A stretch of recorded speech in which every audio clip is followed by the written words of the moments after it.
말씀 요나서 3장 4절에서 6절입니다. 요나서 3장 4절에서 6절 말씀 함께 읽겠습니다.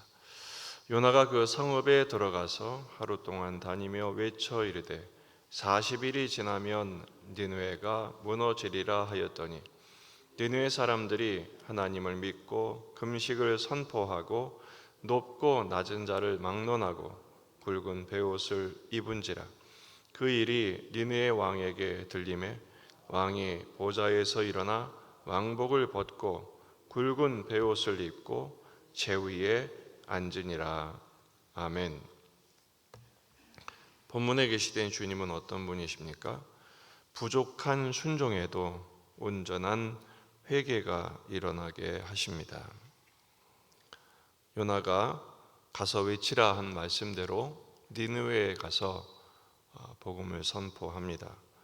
하지만 복음 선포라 하기에는 너무 부족한 메시지였습니다. 40일이 지나면 니느웨가 무너지리라.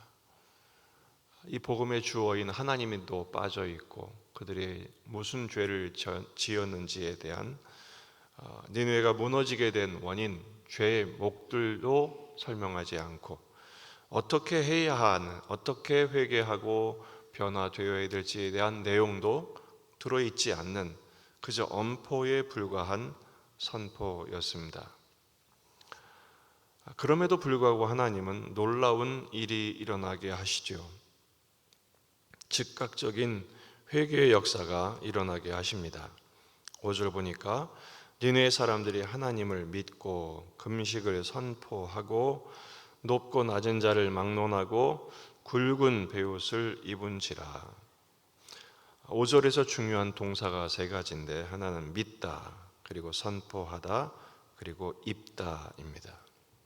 그들이 하나님을 믿습니다. 요나는 하나님에 대해서 입도 뻥끗하지 않았습니다. 하지만 그가 유대인이란 사실을 알고 유대인들이 믿는 하나님을 믿기 시작합니다. 그리고 금식을 선포하죠. 거기다가 굵은 베옷을 입습니다. 지위 고하를 막론하고 굵은 베옷을 입고 심지어 왕도 보좌에서 일어나 왕복을 벗고 굵은 베옷을 입고 제 위에 앉습니다. 기적 같은 일이죠. 참 부족한 순종이었는데 내용이 거의 없는 선포였는데 이런 놀라운 각성과 회개 역사가 일어난 것은 전적으로 하나님이 하셨기 때문입니다. 금식은 자기가 연약함을 고백하는 것이죠. 그리고 하나님의 도우심을 요청하는 것입니다. 이것은 당대에 자신의 죄를 고백하고 하나님 앞에 엎드리는 대표적인 표현이기도 했습니다.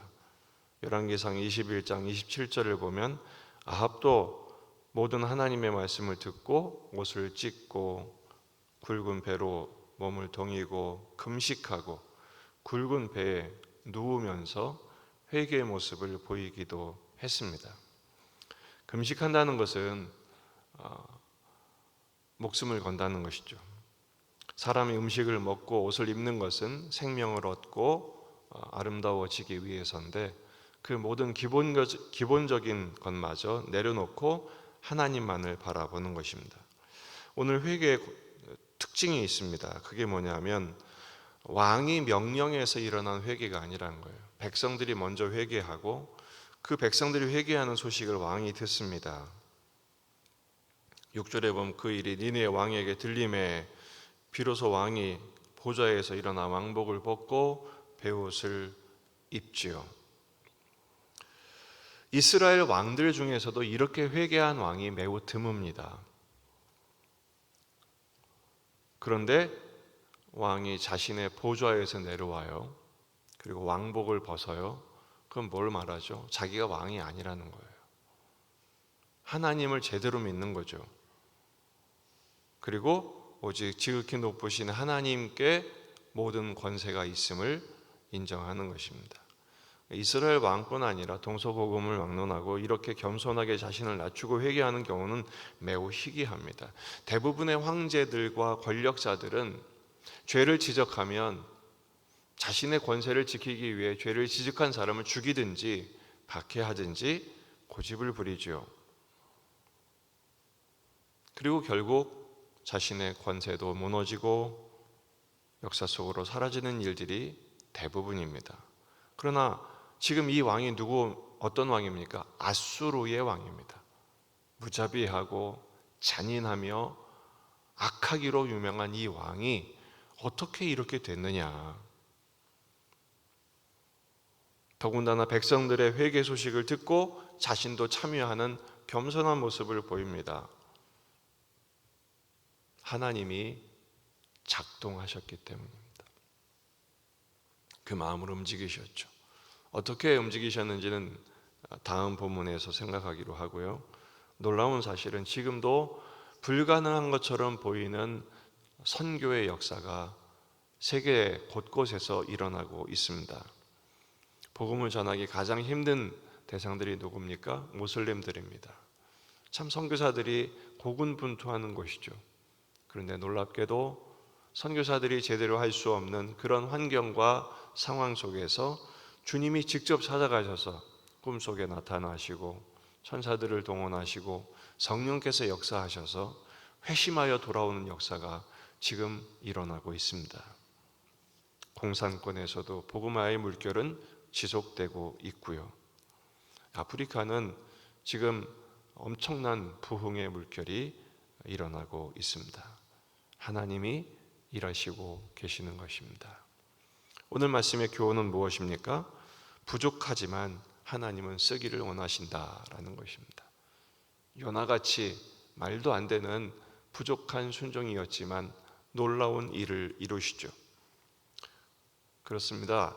우리가 순종하지 않는 이유가 뭐냐? 내가 부족하니까, 나는 잘 못하니까 안 할게요, 이러고 마는 경우가 많은데, 부족한 상태 하고 싶지 않다고 해서 아예 하지 않는 것은 죄입니다. 그럼에도 불구하고 작은 순종부터 시작하셔야 합니다. 내가 부족하다고 아예 하지 않는 것, 사탄이 가장 좋아하는 거죠. 하나님이 기뻐하지 않으십니다. 사탄이 좋아하는 일 하시겠습니까? 하나님이 기뻐하시는 일 하시겠습니까? 당연히 하나님이 기뻐하시는 일 해야 되겠는데, 온전하지 않다고, 부족하다고, 연약하다고, 잘못한다고 아예 하지 않는 것, 그것을 깨뜨려야 합니다. 물론 온전한 순종을 했다면 하나님은 정말 기뻐하시겠죠. 하지만 부족한 순종도 하나님이 사용하십니다. 할 수 있는 만큼 시작하는 것, 그것이 참 중요합니다. 두 번째는 회개의 메시지에 항상 귀를 열어두어야 한다라는 것입니다. 이 왕의 모습을 보십시오. 하나님께서 그의 마음을 여시자 백성들의 회개를 듣고 말도 안 된다, 웃긴다, 무시하지 않았습니다. 귀 기울여 듣습니다. 그리고 그 속에서 하나님을 바라보지요. 백성들도 하나님을 믿었고 왕도 백성들이 믿은 하나님을 향하여 회개에 무릎을 꿇었습니다. 우리도 항상 하나님의 음성을 듣는 일에 귀가 열려야 될 것입니다. 그리고 자신의 죄를 살피는 일에 몰두해야죠. 사도행전 2장 37절, 그들이 이 말을 듣고 마음에 찔려 베드로와 다른 사도들에게 물어 이르되, 형제들아 우리가 어찌할꼬? 베드로가 이르되, 너희가 회개하여 각각 예수 그리스도의 이름으로 세례를 받고 죄 사함을 받으라. 그리하면 성령의 선물을 받으리니. 오늘도 주님 앞에 제가 어떻게 해야 되겠습니까? 우리가 어찌할꼬? 주여, 저는 참 심각한 죄인입니다. 나의 죄를 깨닫게 해주시고 용서해 주옵소서. 불쌍히 여겨 주옵소서. 우리의 티끌 같은 죄라도 철저하게 확인하고 점검하고 회개해서 회개에 합당한 열매를 맺는 저와 여러분이 되시기를 주의 이름으로 축원합니다. 기도하시겠습니다. 말씀을 붙들고 우리 자신과 가정과 교회와 이 지역의 복음화, 민족의 복음화, 세계 복음화를 위해서 기도하시고 환우들과 군인 아들들을 위해서 오늘 말씀처럼 하나님을 믿는 신자 되게 하옵소서. 다 같이 기도하시겠습니다. 하나님 아버지,